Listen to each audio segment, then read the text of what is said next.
The Shadow over Innsmouth by H.P. Lovecraft. Part 1. During the winter of 1927-28, officials of the federal government made a strange and secret investigation of certain conditions in the ancient Massachusetts seaport of Innsmouth. The public first learned of it in February, when a vast series of raids and arrests occurred, followed by the deliberate burning and dynamiting, under suitable precautions, of an enormous number of crumbling, worm-eaten, and supposedly empty houses along the abandoned waterfront. Uninquiring souls let this occurrence pass as one of the major clashes in a spasmodic war on liquor. Keener news followers, however, wondered at the prodigious number of arrests, the abnormally large force of men used in making them, and the secrecy regarding the disposal of the prisoners. No trials, or even definite charges, were reported, nor were any of the captives seen thereafter in regular gaols of the nation. There were vague statements about disease in concentration camps, and later about dispersal in various naval and military prisons, but nothing positive ever developed. Innsmouth itself was left almost depopulated, and is even now only beginning to show signs of a sluggishly revived existence. Complaints from many liberal organizations were met with long, confidential discussions, and representatives were taken on trips to certain camps and prisons. As a result, these societies became surprisingly passive and reticent. Newspapermen were harder to manage, but seemed largely to cooperate with the government in the end. Only one paper, a tabloid always discounted because of its wild policy, mentioned the deep-diving submarine that discharged torpedoes downward in a marine abyss just beyond Devil Reef. That item, gathered by chance in a haunt of sailors, seemed indeed rather far-fetched, since the low black reef lies a full mile and a half out from Innsmouth Harbor. People around the country, and in the nearby towns, muttered a great deal among themselves, but said very little to the outside world. They had talked about dying in half-deserted Innsmouth for nearly a century, and nothing new could be wilder or more hideous than what they had whispered and hinted years before. Many things had taught them secretiveness, and there was now no need to exert pressure on them. Besides, they really knew very little, for wide salt marshes, desolate and unpeopled, keep neighbors off from Innsmouth on the landward side. But at last, I am going to defy the ban on speech about this thing. Results, I am certain, are so thorough that no public harm, save a shock of repulsion, could ever accrue from a hinting of what was found by those horrified raiders at Innsmouth. Besides, what was found might possibly have more than one explanation. I do not know just how much of the whole tale has been told even to me, and I have many reasons for not wishing to probe deeper, for my contact with this affair has been closer than that of any other layman, and I have carried away impressions which are yet to drive me to drastic measures. It was I who fled frantically out of Innsmouth in the early morning hours of July 16th, 1927, and whose frightened appeals for government inquiry and action brought on the whole reported episode. I was willing enough to stay mute whilst the affair was fresh and uncertain. But now that it is an old story, with public interest and curiosity gone, I have an odd craving to whisper about those few frightful hours in that ill-rumored and evilly shadowed seaport of death and blasphemous abnormality. The mere telling helps me to restore confidence in my own faculties, to reassure myself that I was not simply the first to succumb to a contagious nightmare hallucination. It helps me, too, in making up my mind regarding a certain terrible step which lies before me. I never heard of Innsmouth till the day before I saw it for the first, and so far, last time. I was celebrating my coming of age by a tour of New England, sightseeing, antiquarian, and genealogical, and had planned to go directly from ancient Newburyport to Arkham, whence my mother's family was derived. I had no car, but was traveling by train, trolley, and motor coach, always seeking the cheapest possible route. In Newburyport, they told me that a steam train was the thing to take up to Arkham, and it was only at the station ticket office, when I demurred at the high fare, that I learned about Innsmouth.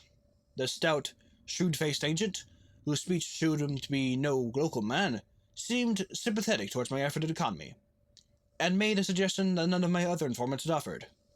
"You could take that old bus, I suppose," he said with a certain hesitation, "but it ain't thought of much hereabouts. It goes to Innsmouth. You may have heard about that, and so the people don't like it. Run by an Innsmouth fellow, Joe Sargent, but never gets any custom from here, or Arkham either, I guess.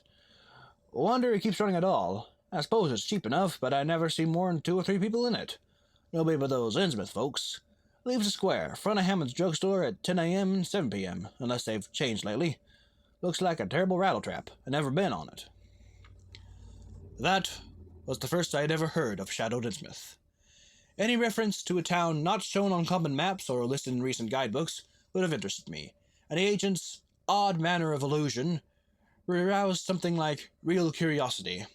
A town able to inspire such dislike in its neighbors, I thought, must be at least rather unusual and worthy of a tourist's attention. If it came before Arkham, I would stop up there, and so I asked the agent to tell me something about it.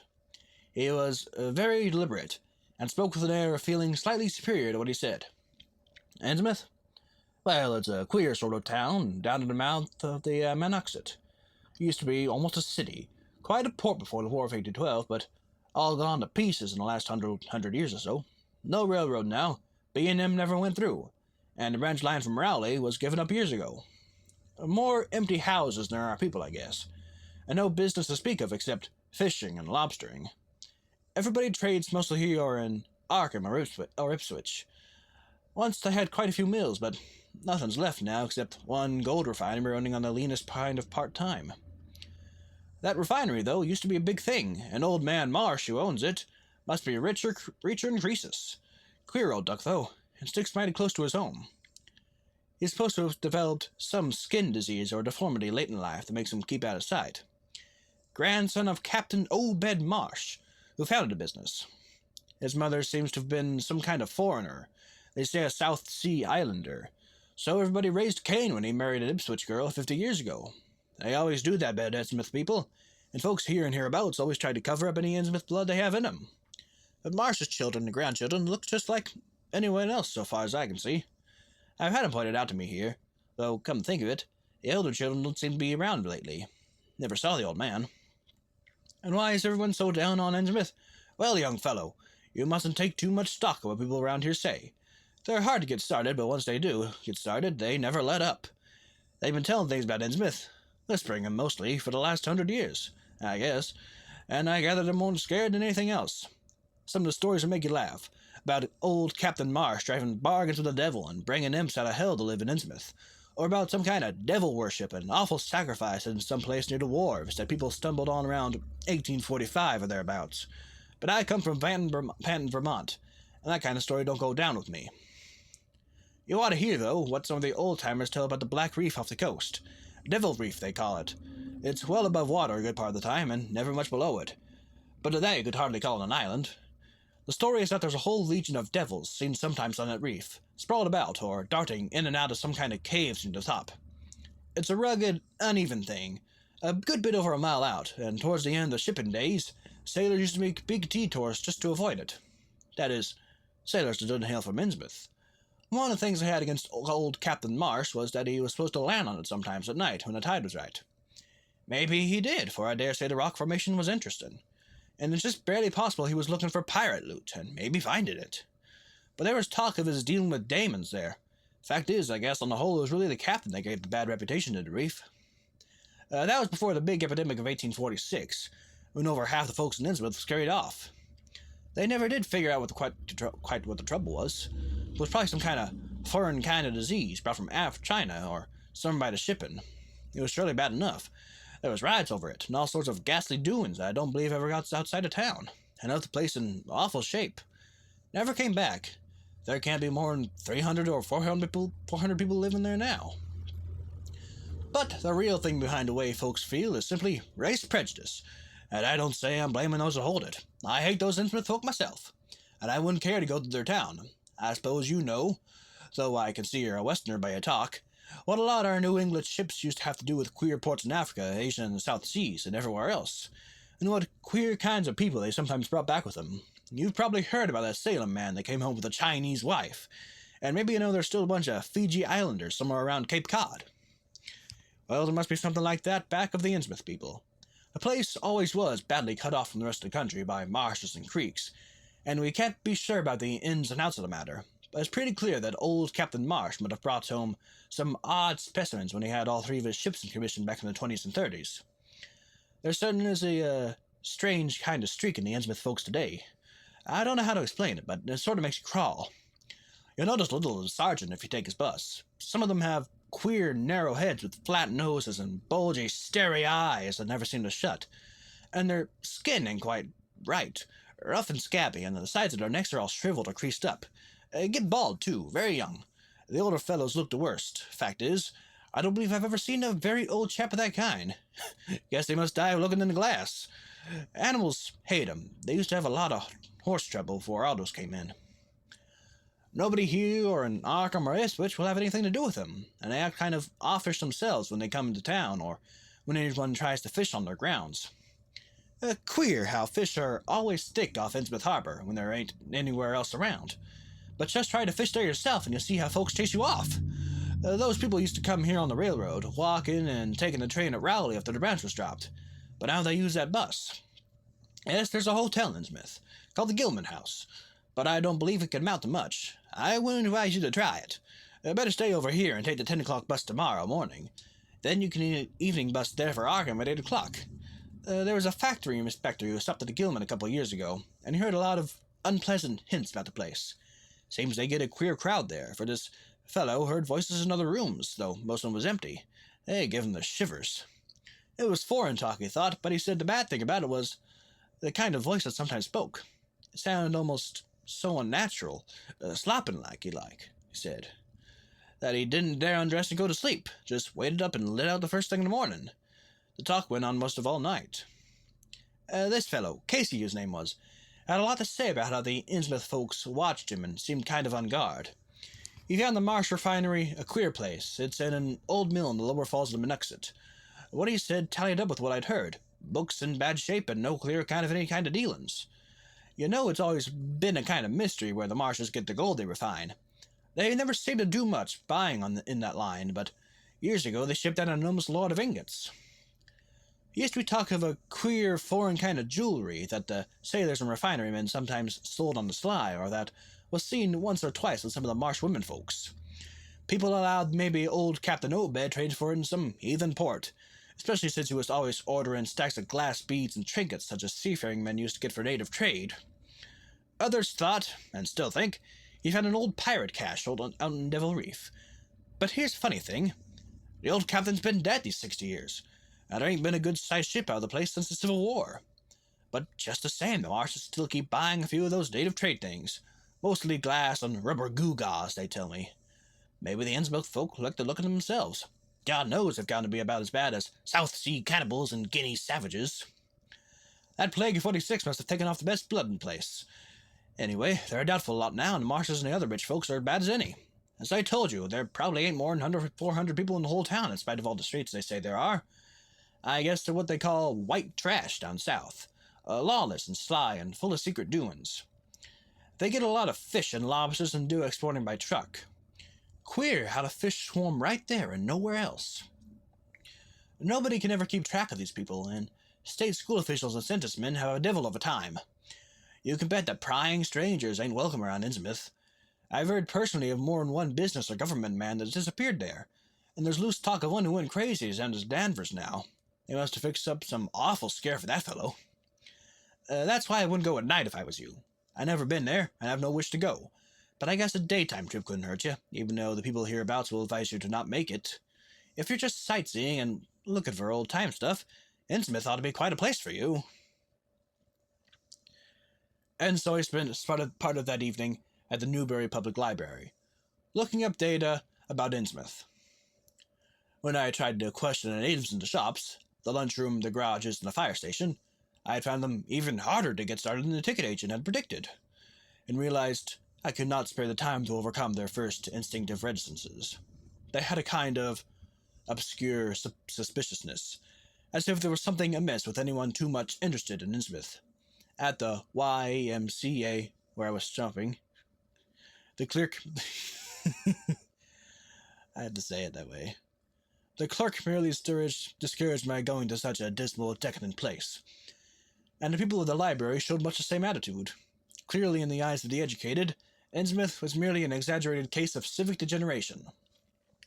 The Essex County histories on the library shelves had very little to say, except that the town was founded in 1643, noted for shipbuilding before the Revolution, a seat of great marine prosperity in the early 19th century, and later a minor factory center, using the monoxide as power.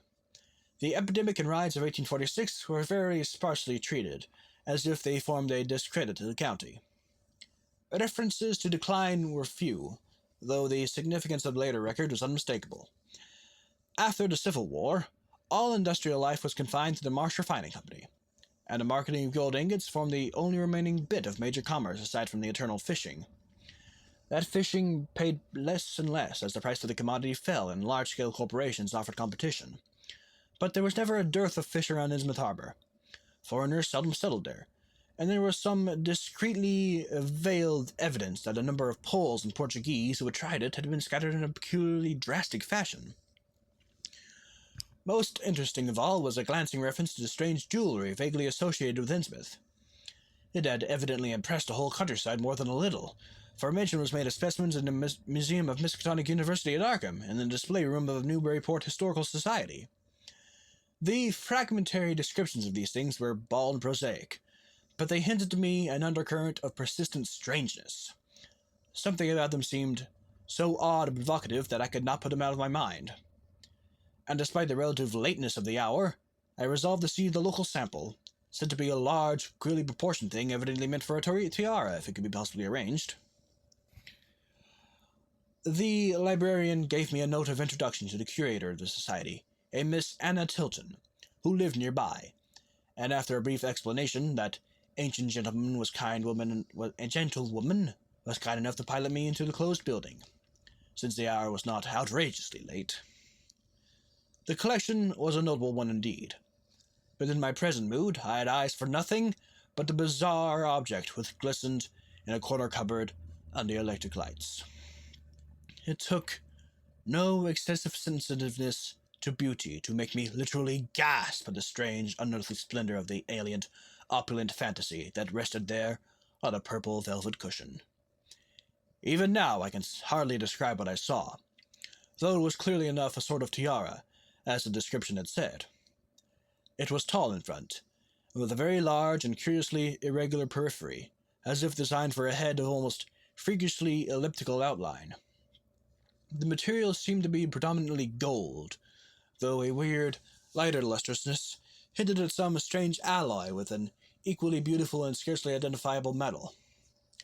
Its condition was almost perfect, and one could have spent hours in studying the striking and puzzlingly untraditional designs. Some simply geometrical, and some plainly marine, chased or molded in high relief on the surface with a craftsmanship of incredible skill and grace. The longer I looked, the more the thing fascinated me. And in this fascination there was a curiously disturbing element hardly to be classified or accounted for.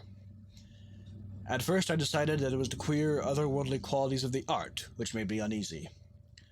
All other art objects I had ever seen either belonged to some known racial or national stream, or else were consciously modernistic, defiances of every recognized stream. This tiara was neither. It clearly belonged to some settled technique of infinite maturity and perfection, yet that technique was utterly remote from any, Eastern or Western, ancient or modern, which I had ever seen or heard of. It was as if the workmanship were that of another planet. However, I soon saw that my uneasiness had a second and perhaps equally potent source, residing in the pictorial and mathematical suggestions of the strange designs. The patterns all hinted of remote secrets and unimaginable abysses in time and space, and the monotonously aquatic nature of the reliefs became almost sinister.